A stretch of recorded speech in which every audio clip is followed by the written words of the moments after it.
In conversation with, proudly presented by Travel and Things. My name is David Batsoff, and I am your host. And my guest, I think, needs absolutely no introduction. If you drive past a street pole that has a newspaper poster on it that says Steve Say of Steve Doen, then you know there's only one Steve, and that is Steve Hofmeyr. And today I'm chatting to Steve about Steve Doen Beautiful Noise. Steve, welcome to you. Thank you, David. Thanks for that introduction. I was going to say, I insist you better introduce me, but that was fair enough.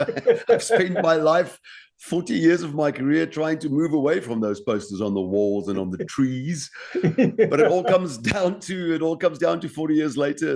I'm still around. I'm still enjoying the music, and I'm surrounded by people who love music like you. Well, there you go. So why Neil Diamond, Steve? Well, there's a lot of reasons. Firstly, I brand myself as the biggest Neil Diamond fan in history. I didn't completely follow his example when it came to my music career. Firstly, I have an Afrikaans music career, but I was lucky to have very much a similar baritone voice to his, so I could do that kind of singer's songs. So If you're an older listener, you'll know that I could probably succeed with a Roger Whittaker sound more than a Michael Jackson sound. So I realize my limitations, and I stick to the artists that I really enjoy doing. So it will be someone like Neil Diamond, maybe even Bob Seger, Elvis, of course. They all sang fairly high, but it's more the kind of music that I would use my voice to pay tribute to. But Neil Diamond, of course, one of the greatest ones. He was indeed. Before we go on, just be aware that you keep moving your face forward, and I'm losing you. I want people to see your gezigie. There you go. I'll sit back. There you go. I mentioned years ago that I told you before we started this, some years ago, I was in Nashville, and I found out that Neil Diamond was living around the corner from where I was staying. So I went to visit him, and I knocked on the door, and the domestic help opened. And I said, "Is Neil home?" And she said, "No, he's in New York recording." I said, "Well, tell him David was here," and I left. Now, I don't know if he ever got the message. And maybe to this day, he's wondering who David is. But I like to think that he didn't, and he doesn't, and he really doesn't give a rat's rear end. The only thing I do care about is that I'm going to be working with you on this Neil Diamond show, and I'm really looking forward to it. So what can the audience expect? So it's not the first time that I do the Neil Diamond, and I've paid tribute to him since the beginning of the millennium, basically, when the first Beautiful Noise concert started. There was also a Solitary Man concert, and I've always loved doing his work. But later on, I thought, why don't we go back to the way he used to tour, make Neil Diamond as big as possible. We've tested Neil Diamond for 50, 60 years now, and guess what? We didn't get tired of him. No. The songs, they like the Beatles, the songs are just timeless. But I know that he preferred, and his songs lend themselves to this medium. He preferred the big symphony orchestra, fronted by a band. And his song complement that medium very well. So I've never done that before, which means we get a big venue, we get a big crowd, we get a 50-piece symphony orchestra on stage, we get a big band there with Moritz Lotz, rocker, in the lead of all that, and we do the songs almost exactly as Neil Diamond would have done them. This is not a postmodern exercise where I try and change Neil Diamond. This is a nostalgic exercise, and I want you to think of your life and the moment you heard Neil Diamond the first time, the moment you listen to these songs. And that's going to be my plan, 2 hours of singing everything from Shiloh right through Song Sung Blue, Holly Holy to Sweet Caroline and Crackling Rose and Desiree. I was about to say, all you have to do, you walk into any room and you go, "Sweet Caroline," and the entire room will go, whether they want to or not. It's almost like we become programmed with that particular song to chirp in, whether you have a voice or not, makes absolutely no difference. And I've been at one of your Neil Diamond concerts where you've done Sweet Caroline, and people have said, we wonder if, and you've done it at the Steve Hofmeyr concert, and people go, You know, I'm so impressed that Neil Diamond is singing Steve Hofmeyr songs. Well, little do they know. I think I it's appreciate that. I think I it's appreciate that. But like I said, vocally, I can pull him off. no, You you have cracking. you have to visualize a little. I can't go on stage as Steve Hofmeyr and sing Neil Diamond. I've got to tell myself, you are a short Jewish boy from Manhattan, and you have a voice that brings the world to its knees. You have the poetic ability to articulate how we feel when we're 12, when we're 18, when we're 50, and when we're 90. And then you become Neil Diamond. All you need then is a good baritone voice, and many guys have pulled it off, but I'm glad I'm one of them.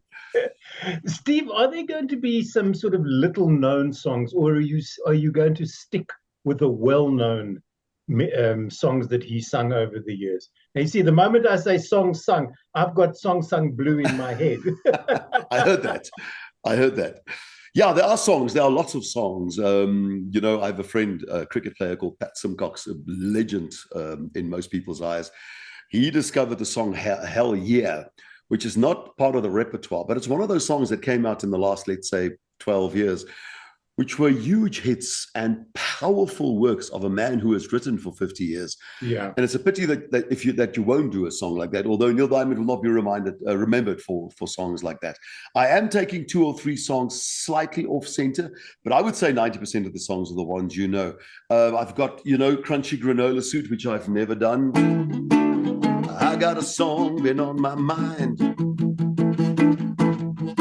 and the tune can be sung and the words all rhyme. Don't know if I'm allowed to sing it. I don't know if YouTube's going to flag you. But there's one of the songs. It wasn't a massive commercial hit, but a very famous Neil Diamond song. There's one called I Got a Feeling. Oh, no, no, no, baby, something's wrong. You got to do that. It's so Neil Diamond. But apart from those 2 and maybe Story of My Life, which is a ballad towards the end, all the other songs were probably all in the top 10s in the billboards through the last 5 decades. I have to tell you that I've been doing this, not YouTube, but interviews for the last 25 years. And only 2 people have played live for me, you being the second one. And the first was Richie Havens, who opened Woodstock, who came into my studio, and I interviewed him and I said, would you play me a song? And he said, why do you think I brought my guitar? And he played me 3 songs live on air. So that is incredible. That is legendary, of course. Welcome listen, to it's an incredibly getting harder. small club of 2 at the moment. Of the only musicians you ever interview, looks like they can't play instruments. No, they didn't think to bring it in. Let's do this backwards. What is your least favorite Neil Diamond song that people keep asking you to do? You know, I don't think I recorded ones I myself didn't like. There are songs that changed for me, like Red, Red Wine, you know. Right. Well, of course, we love the reggae song. So I don't know, it became someone else's song for me. There isn't really a song that is not a favorite of mine. I know I stopped singing Desiree for the simple reason that it's my work to interpret the lyrics, and the lyrics of Desiree say the following. It was the 3rd of June. It was the 3rd of June on that younger day when I became a man at the hands of a girl almost twice my age. So as I got older, that line became increasingly hard to sing. Yeah, that lady will have to be 112 years old for me to make sense of the song. Like you're not in enough trouble as it is. Now you must put lyrics like that. I'm going to start bashing old ladies. So I will do Desiree. But it is a song that I don't sing as often as I should. And your most favorite song? Oh, that's always debatable. Yes, a Neil Diamond song. There's 3 of them, and sometimes the one is number 1 and sometimes not. I'm going to tell you the most famous one last. The least famous one is I've Got a Feeling. Oh, right. No, no, no, no, baby, something's wrong. It is just so Neil Diamond. And then, of course, there's Shiloh. Now, Shiloh comes a long way for me. It's a child sitting in in a room by himself. He's isolated and he starts making peace with his own company. Shallow, when I was young, you got to remember that one. And then I would say my number one Neil Diamond song of all time has to be I Am, I Said. Yeah. It is the most unique of his songs. There's never been a song like that. He also says it was his most difficult song to write, which I can understand. Mm. What a huge number. And there's also only one way to do it. You got to do his narrative way of singing, and then he goes into this big chord. It's also the loneliest song that I've ever heard. You would think Solitary Man, his first hit, was the loneliest one as far as the lyrics go. But I Said, we are so lonely, you take a chair and you dance with it in the kitchen. Oh, man. So that is a big song in my life. I'll probably die humming I Said. Steve, let's go back to the show. We've sort of worked our way through it and away from it. So the show, it comes up on April the 29th, and you're doing it with Steve Hofmeyr's Go Big or Go Home. You're doing it at the Voortrekker Monument, at the amphitheater there. I mean, how many people does that amphitheater hold? Well, at the end, if we could get a crowd of about 10,000 people, would be flipping absolutely out of there. But it can, because it's not chairs. It's basically a gallery kind of setting, an auditorium, outdoor auditorium. You could probably put 20,000 people in there. Because it's really a large venue and it goes beyond just the seating. You know, there's sides and there's a mountain. It's basically a mountain. You drive past it all the time if you go in and out of Pretoria. When the Voortrekker Monument is on the mountain there, it's basically in the valley below it. I've performed there many times. It is a gorgeous venue and I'm quite surprised nobody knows about it. But it's so close, very accessible, facilitated, which means the facilities and it's going to be wonderful to do this under the stars. I think 29th of April is a reasonably good date as well. It's not quite winter yet, and it's far away enough from summer that you don't get a rainstorm of sorts. I would probably on the 29th of April take a blanket. I'm not sure I'm sure you can take your own foods and stuff if you want to, but there's going to be everything. It's going to be almost like a market. It's going to be very entertaining, and there are different kinds of tickets. I was about to. You've preempted me because I was going to say the 29th. There's both pre the 29th and with a bit of luck post the 29th. You're going to be performing there whether you want to or not. We as the crew are just going to force you. You're going to have to sing that Jackson Browne Loadout show at the end of your set. Oh yeah. Well, you're right. If you go to www Steve Doen, that little, if you can see it on the screen down there, it's in Afrikaans. Obviously, Steve Doen is the project's name. It's called Steve Doen Beautiful Noise, which basically means Steve does beautiful noise. Right. So you will know by now, this preempts the fact that I'm going to do other things. Steve Doen Bob Seger, Steve Doen Roger Whittaker, Steve Doen Cashfair, Steve Doen Rock, Steve Doen Country. So this is a kind of project which I'm going to keep myself busy with for the next 10 years. But when you go to that site, you'll find the different kinds of pricing, the different kinds of tickets. You'll find it very affordable, but you'll also find VIP specials, which means not just for the 29th of April, but there'll be a special show, a bit of a final rehearsal, basically, with a very special, smaller selected group, a more intimate kind of concert, but exactly the same concert, if you prefer that kind of thing. But all in all, we want you on the 29th of April to be part of the big crowd and sing Sweet Caroline. Sing Sweet Caroline. Why not? Now, the band, it's an orchestra. It's not just the rhythm, guitar, bass, drums, and perhaps one backing singer. You've gone all out on this. You mentioned Maurits Lotz, who's going to be orchestrating. I take it that he's doing the score as well. And then you've got, 53 musicians on stage? I think this is the biggest backing orchestra that you've certainly ever had. No, it is for sure. I've never had anything like that behind me. The full classical orchestra. Neil Diamond's music just lends itself towards that kind of thing. If you take the songs from the jazz singer Love on the Rocks, Hey No Surprise, beautiful orchestrations. You can do it with a 4-piece band, of course, but if you can go bigger, why not? And I just once in my life, before I die, I want to do Beautiful Noise, the song, and I want to do Hello Again, and I want to do Harley Holy, with a symphony orchestra behind me and a choir and timpanis and French horns and violins and a massive piano, and then of course a rock band.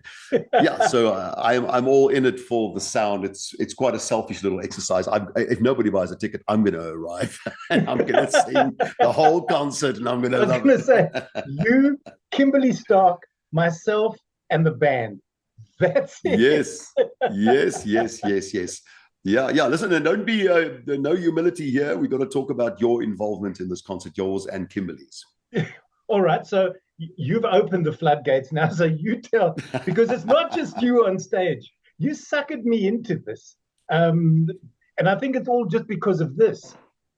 Because I look the part rather than am knowledgeable. Your script. Absolutely. But you are knowledgeable as an old veteran DJ. Come on, there's nothing we can tell you about the music from the 70s. Yeah. So I need some authority, which you created. And then I need a bit of prettiness, especially from Kimberly, who is gorgeous. After all these years, she is still gorgeous. Yep. So I got you two guys. You both appreciate and respect Neil Diamond. So on the big screens behind me while I perform, in between the songs, we have little bits of information about the next song in the form of sketches. And it's basically conversations I have with you, David. That's often will be on the one screen behind me and Kimberly Stark on the other screen behind me. And us three will have conversations about Neil Diamond, short and sweet, basically over the introductions of the songs, coming lovely information about the music that I researched for many years. And you are one of my narrators, basically. There we go. Thank you very much. And the amazing Technicolor Dreamcoat. You're the narrator. I think, Steve, I am so looking forward to this. I really and truly am. And I think at the end of the day, the audiences are those that know you and that know what Steve Hofmeyr brings to a stage will love it.